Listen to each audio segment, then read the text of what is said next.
Ostana, petite commune de la vallée du Pô, au pied du mont Viso, est depuis 2019 le siège d'Alpstream, le centre d'études des fleuves alpins, point de référence national pour la recherche dans le domaine de la gestion et de la conservation des systèmes fluviaux. Le centre, qui dispose d'un laboratoire, d'une salle de travail et d'une bibliothèque qui sera bientôt ouverte, est né grâce à la collaboration entre le parc du mont Viso, l'Université du Piémont oriental, l'Université et l'École polytechnique de Turin, et a été financé à hauteur de 248 000 € par le Fonds européen du développement régional et le programme Interreg Alcotra 2014-2020. Ici, chercheurs, techniciens et enseignants ont la possibilité d'exprimer de nouvelles formes de gestion durable des ressources en eau, en surveillant l'impact du changement climatique à partir d'organismes aquatiques et de micro-organismes, excellents indicateurs de la santé des écosystèmes. È molto importante avere una vera e propria field station. Il est important d'avoir une véritable field station, c'est-à-dire un laboratoire comme celui-ci sur le territoire alpin.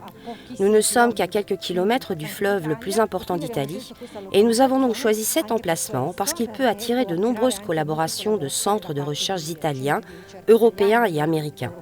comme nous l'avons déjà fait, parce qu'il nous permet aussi, d'un point de vue pratique, d'aller au fleuve, de collecter nos échantillons et de les ramener ici, de les analyser et d'obtenir les résultats très rapidement, presque en temps réel. Le centre Alpstream a également mis en place un programme de pêche no-kill sur un tronçon du Pô à proximité immédiate de la commune d'Ostana, qui associe la protection des espèces de poissons menacées à une forme de pêche responsable. Les pêcheurs ne retirent pas les meilleurs poissons de l'eau et la zone devient ainsi un poumon pour repeupler les tronçons de rivières en amont et en aval.